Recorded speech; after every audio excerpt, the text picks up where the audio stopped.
Whether you want to capture unbelievable moments or if you just want something for your protection, a dashcam can be the perfect road companion, and today I'll be taking a look at this dashcam by VIOFO, the A229 Plus. The A229 Plus records up to 3 channels simultaneously, the front, the rear, and the cabin depending on the configuration you buy. My setup is just the dual channel setup, the front and the rear, so that's all I'll be testing out. Full disclosure, VIOFO did send me this dashcam to review with some accessories. I get to keep it, no money changed hand, and they don't have any say in what I say in this video. The A229 Plus records 2K or 1440p HDR video in the front and the rear, while the A229 Pro is capable of 4K video, but only in the front.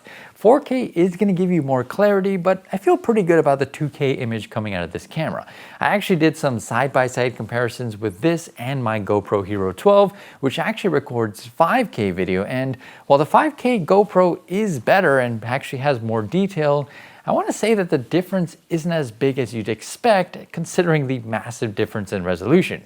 It is sharper and it can capture more detail with things like license plates in difficult conditions, but just barely. It's not that much of a big difference. However, at nighttime the tables are turned and the dashcam actually outperforms the GoPro, which is honestly pretty impressive and very surprising. The HDR function works really well at night, rendering bright lights and dark shadows, and it does a pretty good job when it comes to detail. Now, if your goal is maximum image quality, the A229 Pro with that 4K readout will outperform the A229 Plus, but it does cost an extra $100, and I think the 2K sensor is actually more than enough for most people. We're not trying to create cinematic films here. It can easily capture fine details like license plates, and you'll actually be better off figuring out how to do things like manage glare with something like a Polarizer, which is actually an added accessory that I would totally recommend to improve image quality. The rear camera is just as good as the front because it has the same sensor, but if you're in a sedan like me, glare can be a bit of an issue, and unfortunately there's no polarizer in the rear, so you can't really solve that problem as easily.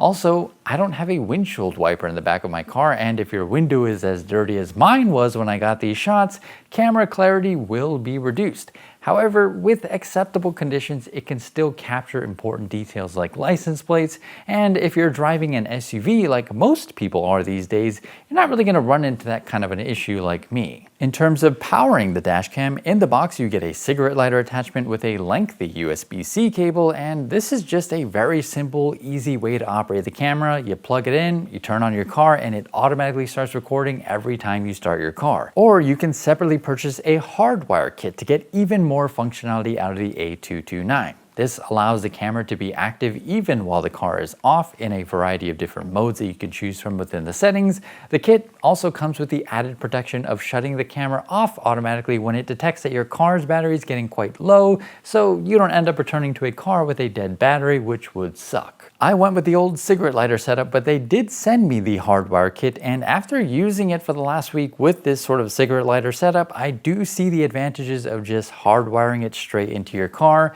As soon as you shut your car off, you are in the dark, and this seems like a great solution to that problem, and it gives you more functionality out of the camera. Installation can be pretty easy and quick if you're not trying to film the process, and if you plan ahead by figuring out what trim you need to remove and how to remove it.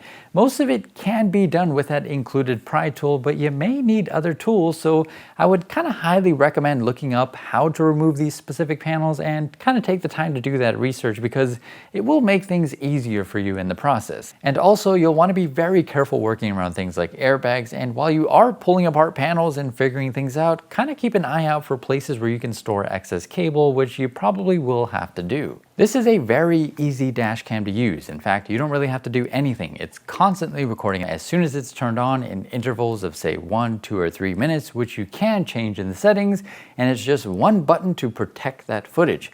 If you don't protect the footage, it still gets saved onto the SD card. It just will eventually be overwritten, so if you forget to save something, you kind of want to immediately go check that footage and pull it off the card. It also comes with a G sensor that will automatically save footage if it detects a collision, including while you're in in parking mode if you have that hardwire setup. The saved video footage will show your speed and your location thanks to the built-in GPS, and also this logo if you don't remove it in the settings. Thankfully, pulling footage off the dashcam is very easy. You can simply just pull the microSD card from the dashcam, or with the app you can quickly download footage straight to your phone, which works perfectly.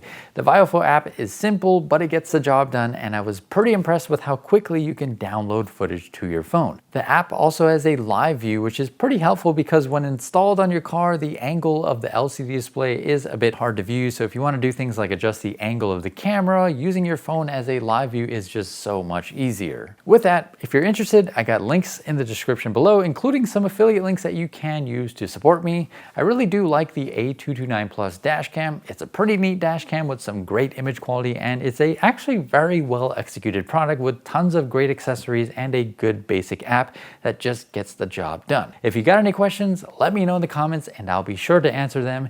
And with that, thank you so much for watching. See you in the next one.